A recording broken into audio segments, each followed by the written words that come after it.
r/NoSleep. My brother's best friend keeps leaving gifts at my doorstep. He died 3 years ago.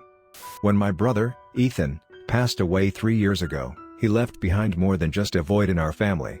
He left behind secrets, pieces of him that only his best friend, Caleb, seemed to know.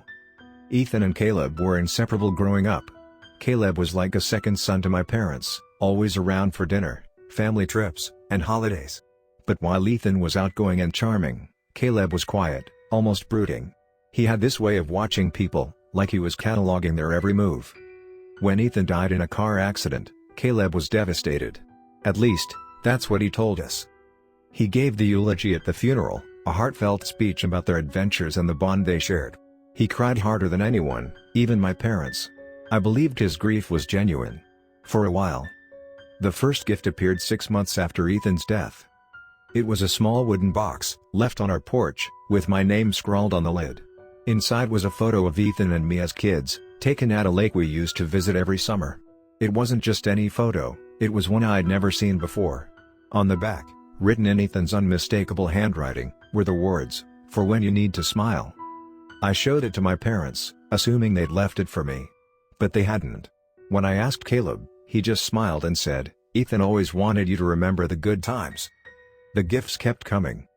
A pair of Ethan's old hiking boots. A mixtape he'd made in high school. His favorite book, dog-eared at the parts he loved. Each one came with a note in Ethan's handwriting, as if he'd sent them himself. At first, it felt comforting, like Ethan was still looking out for me. But then the notes started getting personal. "You've been crying a lot lately. Try to smile, okay? Don't let your boss push you around. You deserve better. He's not good enough for you. Ethan wouldn't approve." How could Caleb know these things? He wasn't close to me like Ethan had been. He didn't know about the fights with my boss or the boyfriend I'd broken up with last week. The notes felt intrusive, like someone was watching me. When I confronted Caleb, he shrugged. "Ethan told me things," he said. "He wanted me to take care of you." "But how do you know what's happening in my life now?" I pressed.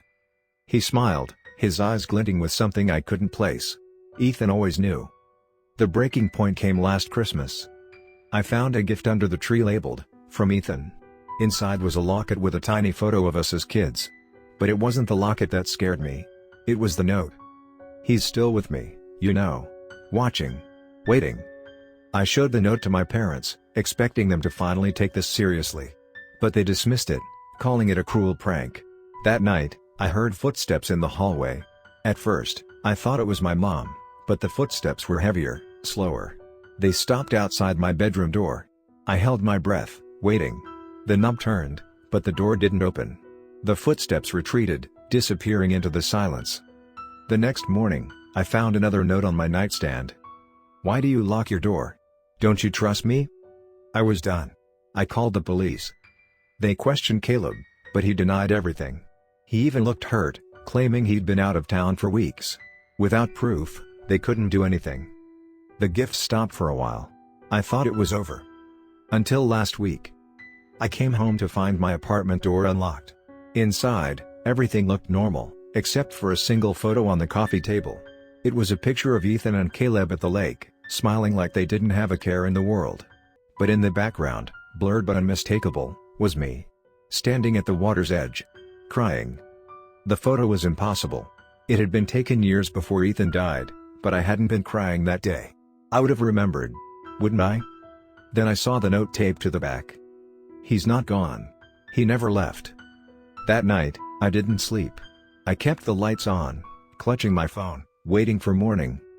At 3:17 a.m., my phone buzzed with a text from an unknown number. "Come outside. He wants to see you." I didn't move. I couldn't. But I heard footsteps on the porch, the faint creak of the rocking chair swaying back and forth. Someone was out there.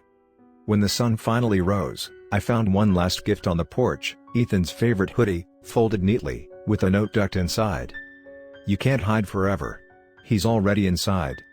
I'm writing this from a motel 2 towns over. I don't know what Caleb, or whatever this is, wants from me. All I know is I can't go back home. But deep down, I can feel it. Ethan never left. And now, neither will I. For days, I stayed holed up in the dingy motel, curtains drawn, jumping at every creak and groan the building made. Sleep was impossible.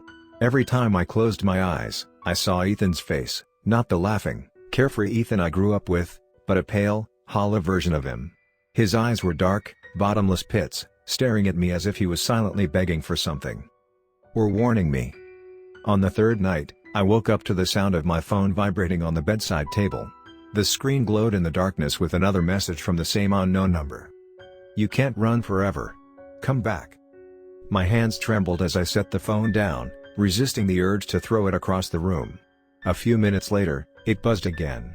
This time, it wasn't a text, it was a video. With shaking fingers, I opened it.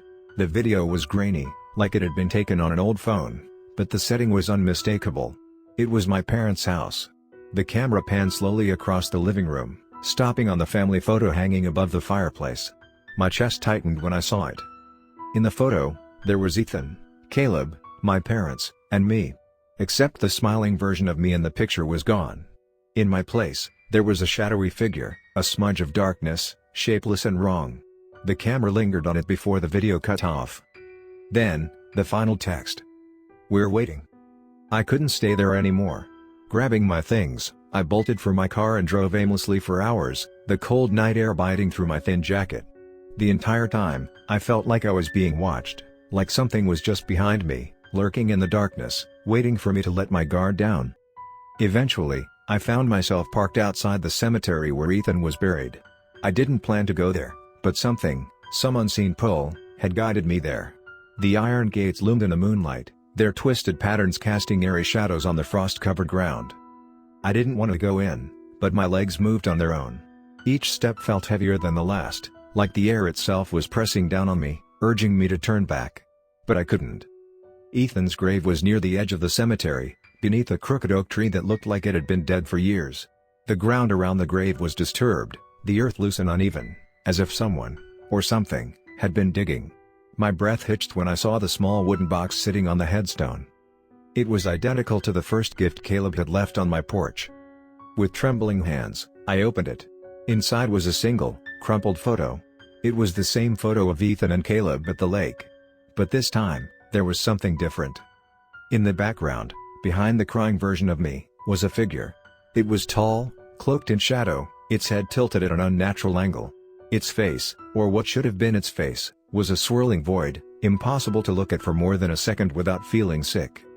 On the back of the photo was another note, scrawled in Ethan's handwriting. It wasn't an accident. I stumbled back, dropping the box, and spun around, half expecting to see Caleb, or that thing, in the shadows. But the cemetery was empty. Silent. Then I heard it. Ethan's voice. "Help me." It was faint, barely more than a whisper, but it was him. I turned back to the grave, my heart pounding. The voice came again, louder this time. "Help me." It was coming from beneath the disturbed earth. I dropped to my knees, clawing at the dirt with my bare hands.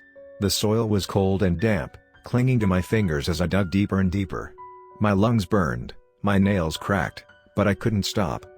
Finally, my hands hit something solid, a wooden box, larger than the first one. I yanked it out of the ground, my breath ragged, and pried it open. Inside was Ethan's journal. The pages were damp and brittle, but the ink was still legible. As I flipped through it, my heart sank. It wasn't just a journal, it was a record of his final days. Ethan had known something was wrong. The entries started out normal, plans for the future, musings about life. But then they grew darker. He wrote about feeling watched, about Caleb acting strangely, about nightmares where he couldn't move while something whispered in his ear. "He knows I found out," one entry read. "He won't let me leave." The final entry was written in a frantic scrawl. "Caleb's not Caleb. I don't know what he is, but it's not him. He's everywhere. He's in my head. If you're reading this, he's already inside." A rustling sound snapped me back to the present. I looked up, clutching the journal, and froze. Caleb, or whatever wore his face, was standing at the edge of the cemetery. His eyes glowed faintly in the darkness, and his smile was wider than any human mouth should be. "You found it," he said, his voice distorted, echoing like it was coming from all around me.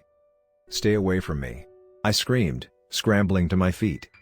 He took a step closer, his movements slow and deliberate, like a predator savoring the hunt. "You can't run," he said. "You're part of this now." Suddenly, the shadows around him seemed to come alive, writhing and stretching toward me. I stumbled backward, my foot catching on a loose stone, and fell hard onto the frozen ground. As the shadows closed in, I clutched Ethan's journal to my chest, the pages fluttering in the icy wind. Then I heard Ethan's voice again, louder this time, urgent. "Run." I don't remember how I got out of the cemetery. The next thing I knew, I was back in my car, speeding down the highway with no destination in mind. The journal sat on the passenger seat, its presence both comforting and terrifying. I don't know what Caleb, or the thing wearing Caleb, is, but I know this: Ethan's death wasn't an accident. And now, it's not just watching me. It's inside. I can feel it, crawling beneath my skin, whispering in my mind. But I won't let it win.